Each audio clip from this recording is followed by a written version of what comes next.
Your evening newscast for today, Wednesday, June 1, 2022.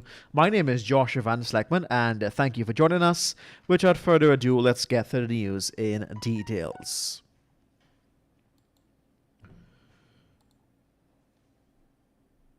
As Guyana maintains its loyalty to the sanctity of the 2016 production sharing agreement that secures a meager 2% royalty from ExxonMobil and its partners, its CARICOM sister, Trinidad and Tobago, is moving into an entirely different direction.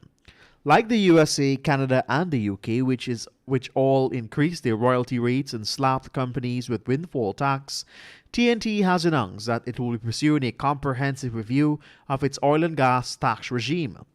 During his featured presentation at Tuesday's opening of the Trinidad and Tobago Energy Conference, Prime Minister Dr. Kaieteur Radio categorically stated that he will be going after better petroleum profit tax, supplement petroleum tax, and better royalty rates, which will be applied to all onshore, shallow water, and deep water projects. With the foregoing in mind, the Prime Minister told delegates in attendance that the outlook for oil producing is promising.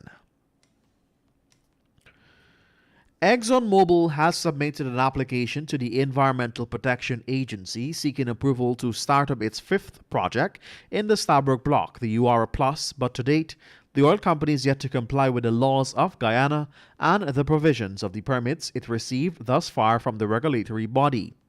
This is according to environmentalist Simone Mangle-Jolly.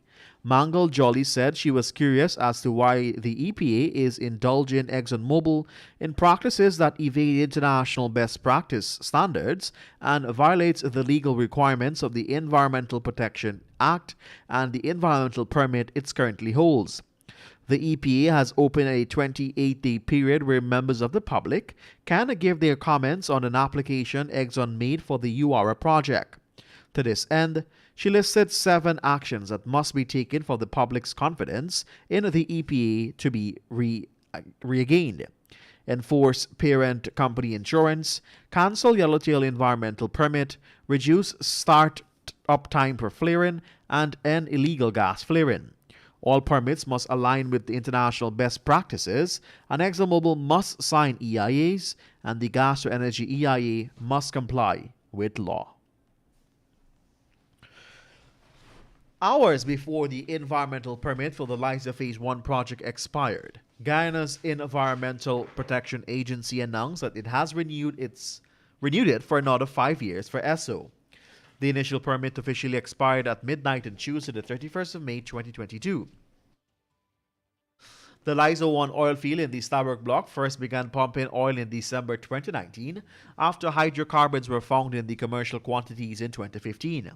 The field is being produced by an FPSO, the Liza Destiny, which with an installed capacity of 120,000 barrels per day.